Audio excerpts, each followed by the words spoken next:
मेरो नाम केबी थापा हो। खास गरेर चाहिँ अब सर्ट फर्ममा फुल फर्ममा चाहिँ केशबहादुर थापा हो र यो चाहिँ ब्यास नगरपालिका 11 सहित सन्तचन्द्र टोलभित्र पर्छ र म चाहिँ यहाँको तनसुर सामुदायिक होमस्टेको चाहिँ अध्यक्ष हो र अहिले मैले तनसुर सामुदायिक होमस्टे सञ्चालन गरेको 7 वर्ष जति भयो। तर पहिला पनि मैले एकल चाहिँ होमस्टे खोलेको थिएँ, त्यति बेला चाहिँ सामुदायिक थिएन।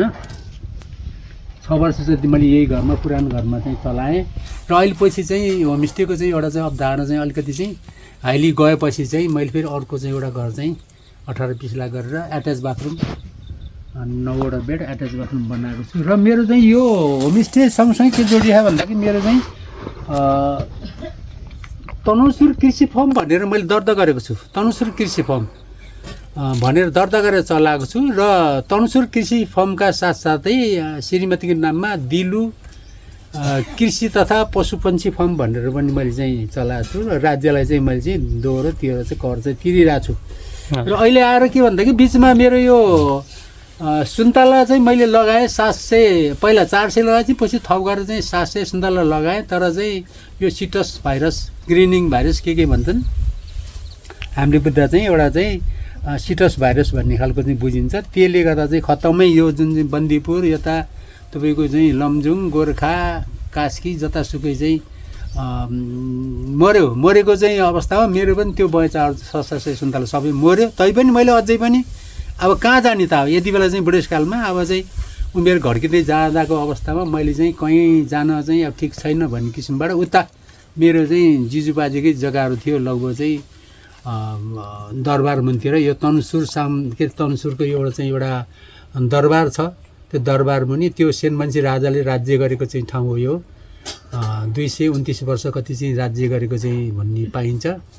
त्यो दरबार मुनितिरपट्टि छ। त्यो ठाउँमा मैले सुन्तला फेरि चाहिँ कोही जग्गा चाहिँ मैले चाहिँ लिजमा लिएँ र कोही किनेँ र कोही आफ्नै थियो गर्दा चाहिँ त्यहाँ मैले फेरि यो कलमी बिरुवा लगाएँ। तर त्यो बिरुवा पनि फेरि बिचमा चाहिँ त्यसको तपाईँको चाहिँ यो तपाईँको प्राविधिकहरू आउनुभएको थियो पोखराबाट, शालिग्राम चाहिँ सरहरू उहाँहरू आएर चाहिँ यसलाई चाहिँ अब के छ त यसको अवस्था भनेर चाहिँ हेर्दै जाँदा पिसिआर गर्दा त्यसको पनि तपाईँको चाहिँ अलिकति चाहिँ देखियो, रोग देखियो। र अहिले चाहिँ यो वर्तमान अवस्थामा तपाईँको तनसुर सामुदायिक होमस्टे र तनसुर कृषि फर्म गरेर म चलाइरहेको छु। मसँग चाहिँ 150 एभोकाडो र अहिले वर्तमान अवस्थामा मसँग चाहिँ 600 चान्चुन सुन्तला छ।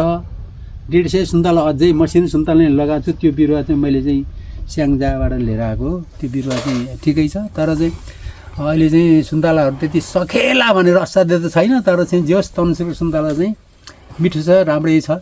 र अहिले चाहिँ के भन्दा यो होमस्टे आज पनि यहाँ 2-3जना बाबुहरू हुनुहुन्छ पोखरा काठमाडौँबाट चाहिँ आउनुभएको थियो। उहाँ तपाईँको चाहिँ लमजुङ फेरि उसमा मनाङ मुस्ताङ कता चाहिँ ट्र्याकमा जानु भनेर ट्रेकिङको लागि आउनुभएको थियो। उहाँहरू चाहिँ आज चाहिँ 1 नाइट स्टे यहाँ चाहिँ बस्नुभयो र भर्खर चाहिँ यहाँबाट चाहिँ जानुभयो पोखरा। र यो चाहिँ के भन्दा मलाई यो हाम्रो तनसुर विकास हुँदै जाँदा गर्दै जाँदा यो ऐतिहासिक ठाउँ भयो।